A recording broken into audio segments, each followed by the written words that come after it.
আসসালামু আলাইকুম। তো আমার হাতে দেখতে পাচ্ছেন ২টা টাইমিং চেন, একটা পুরাতন একটা নতুন। তো আমার হাতে যেটা দেখতে পাচ্ছেন এখন এটা হচ্ছে পুরাতন। তো পুরাতনটা আমি এখন চেক দিব। তো দেখেন টাইমিং চেনের চেনিস পকেটে চেক দিচ্ছি। তো পুরাতনটা কত ক্ষয় হয়ে গেছে একদম। তো টাইমিং চেনটা ক্ষয় হয়ে যাওয়ার কারণে গাড়ির সাউন্ড কোয়ালিটিটা খারাপ হয়ে গেছে।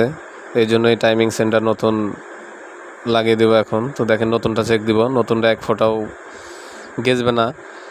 তো টাইমিং চেন যদি খারাপ হয়ে যায়, আপনাদের গাড়ির সাউন্ড কোয়ালিটি খারাপ হয়ে যাবে, আপনারা অবশ্যই টাইমিং চেন নতুন নিয়ে নেবেন, লাগিয়ে নেবেন, তাহলে সাউন্ড কোয়ালিটি ভালো থাকবে এবং গাড়ির টান শক্তি বেড়ে যাবে, ইঞ্জিনে ওভারহিট হবে না, সুন্দরভাবে চলবে। তো আমার ভিডিওটা যদি ভালো লাগে অবশ্যই ভিডিওটা কন্টিনিউ দেখবেন।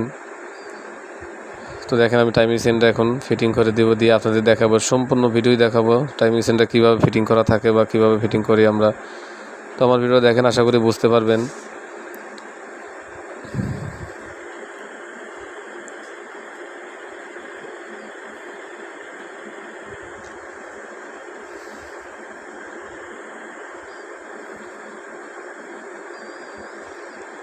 তো দেখেন টাইমিং চেনের লাগানোর আগে এখানে প্লাকের বুশটা অবশ্যই গাম দিয়ে লাগিয়ে নেবেন, কারণ গাম না দিলে অনেক সময় মোবিল মিস করে, প্লাকে মোবিল দিয়ে ভিজে থাকে।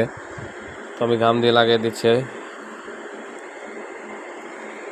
লাগানোর সময় খেয়াল করে লাগাতে হবে যেন টাইমিং চেনে না বাজে।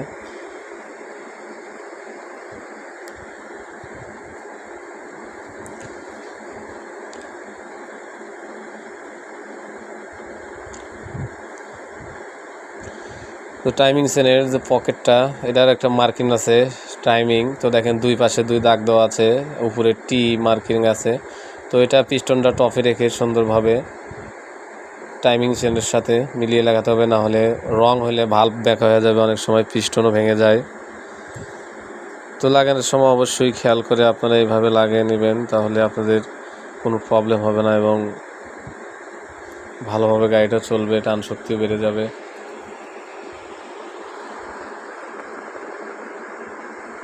তো দেখেন আমি লাগিয়ে দিচ্ছি, লাগানোর পরে আপনাদের দেখাবো এখন। দেখেন দুই পাশে দুই দাগ, পিস্টনটা কিন্তু আমি টপে করে নিয়েছি। তো পিস্টনটা টপেও কিন্তু অবশ্যই রাখতে হবে, না হলে এক ঘাট দু ঘাট কম বেশি হলে অনেক সময় ভাল্ব বেঁকা হয়ে পিস্টনও ভেঙে যায়। তো দেখেন টিটা আমি মাঝ বরাবর রাখলাম, আর দুই সাইডের যে টাইমিংয়ের দাগ আছে দুই সাইড ঠিক মাঝখানে। তো এইভাবে আপনারা লাগিয়ে নেবেন। তো ভিডিওটা যদি ভালো লাগে অবশ্যই একটা লাইক, একটা কমেন্ট, শেয়ার করে দেবেন। সবাই ভালো থাকবেন, ধন্যবাদ।